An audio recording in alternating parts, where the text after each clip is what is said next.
Match আমরা অস্ট্রেলিয়ার এগেনস্টে খেলছিলাম না বৃষ্টির এগেনস্টে আমরা সিরিজ খেলছিলাম। প্রথম কথা এটাই বোঝাটাই বড় দায় হয়ে গেছে, কারণ অস্ট্রেলিয়ার সঙ্গে আমাদের টি-20 সিরিজ ছিল 5টা ম্যাচের, যার মধ্যে আমরা 3টা ম্যাচে খেলতে পারি এবং 2টো ম্যাচ তো বৃষ্টি এমন খেলেছে যে বৃষ্টির সাথে না অস্ট্রেলিয়া পেরেছে না আমাদের টিম ইন্ডিয়া, কেউই আমরা বৃষ্টির সাথে পেরে উঠতে পারিনি। তো কালকে ম্যাচে যেটুকু হয়েছে সেইটুকু যদি হাইলাইট করতে হয়, টিম ইন্ডিয়ার তরফ থেকে অভিষেক শর্মা 2টো ক্যাচ গিফট হিসাবে দিয়েছিল অস্ট্রেলিয়াকে। একটা ম্যাক্সওয়েল মিস করে আর একটা নামটা আমার উচ্চারণ হচ্ছে না, তো যাই হোক তাই আর চেষ্টাও করছি না। তো কালকে অভিষেক শর্মা শুভমান গিল দুজন মিলে মোটামুটি শুরুটা ভালোই করেছিল। টিম ইন্ডিয়ার পাওয়ার প্লেতে রানও ভালো ছিল, পাওয়ার প্লে সম্ভবত 2 ওভার বাকিও ছিল। বাদ প্লেয়ার অফ দ্য ম্যাচ হয়েছে, প্লেয়ার অফ দ্য সিরিজ হয়েছে অভিষেক শর্মা, কারণ সে সর্বোচ্চ রান করে এবং তার টি-20তে 1000 রান পূরণও হয়ে গিয়েছে।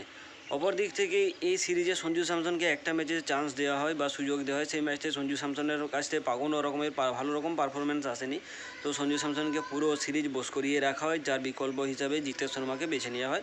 আর জিতেশ শর্মা করে দেখিয়েছিল। কিন্তু এখান থেকে একটা প্রশ্ন আসছে যে শুভমান গিল সে কি ভাইস ক্যাপ্টেনের কোটাতেই খেললো, নাকি তার পারফরম্যান্সের উপর আমাদের কোচ বা সিলেক্টরের কোনো নজর পড়েন? কারণ শুভমান গিলের যে অ্যাভারেজ ছিল বা সে যেভাবে রানার বল খেলেছে, রানার বলের থেকেও খারাপ সেই খেলেছে। তো সেই জায়গায় কিন্তু আরেকবার সঞ্জু স্যামসনকে সুযোগ দেওয়া যেতে পারতো বা অন্য কোনো কাউকে, যেরকমভাবে কুলদীপ যাদবকে তো পুরো সিরিজ বস করে রাখা হয়েছিল, তাকে পরবর্তীতে ছেড়ে দেওয়া হয়। ইয়াশাসবি জয়সওয়ালও ছেড়ে চলে যায়। তো সামনে আইপিএলের মেগা অকশন আসছে, সামনে আইপিএল আসছে, সামনে সাউথ আফ্রিকা সিরিজ আছে। তো আমাদের লর্ড হর্ষিত রানাকে সাউথ আফ্রিকার এগেনস্টে টেস্টে তাকে সিলেক্ট করা হয়নি, বাদ দেওয়া বলাটা ভুল, তাকে সিলেক্ট করা হয়নি।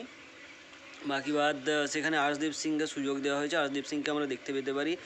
এবং খুব শীঘ্রই আমরা হয়তো একটা নাম ভুলে যেতে পারি, মোহাম্মদ শামির নামটা। কারণ মোহাম্মদ শামিকে যেভাবে দূরে ঠেলে দেওয়া হয় এবং বিশ্বকাপ এলেই তাকে বুকে টেনে নেওয়া হয় কোনো না কোনো কারণবশত, বিশ্বকাপ শেষ, মোহাম্মদ শামিকেও আমরা দেখতে পাই না। তো মোহাম্মদ শামিকে টেস্ট ক্রিকেটে ফিরিয়ে নিয়ে আসার দরকার, নইলে উমেশ যাদব এবং ঈশান্ত শর্মার মতো কিন্তু আমরা উমেশ যাদব, ঈশান্ত শর্মা, আজিঙ্ক্য রাহানে, চেতেশ্বর পূজারা এদের মতো কিন্তু আমরা মোহাম্মদ শামিকে হারিয়ে যেতে দেখতে পারি। যে এটা অসম্ভব কিছু না, আমাদের টিম ইন্ডিয়াতে এরকমই হয়। একবার যে সুযোগ হারায় তাকে আমরা দেখতে পাই না, যেমন হবে আবেশ খান, উমরান মালিক, প্রসিদ্ধ কৃষ্ণাও তো অনেক বছর পর কামব্যাক করে, ইউজবেন্দ্র চাহেল, তাকে তো আমরা দেখতেই পাই না আইপিএল ছাড়া কোনোভাবে।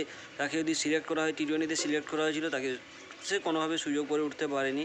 ওডিআই তাকে আমরা দেখতে পাইনি। কুলদীপ যাদব অনেক কষ্ট করে কামব্যাক করছে। তো সাউথ আফ্রিকার এগেনস্টের পর এখন টানা আইপিএল পর্যন্ত আমাদের কাছে অনেকগুলো ম্যাচ রয়েছে, তার পরবর্তীতে টি-20 ওয়ার্ল্ড কাপ রয়েছে এবং সাথে সাথে ওডিআই ওয়ার্ল্ড কাপ রয়েছে। তো এখন ক্রিকেটের মহাপর্ব শুরু হতে চলেছে আমাদের ভারতে।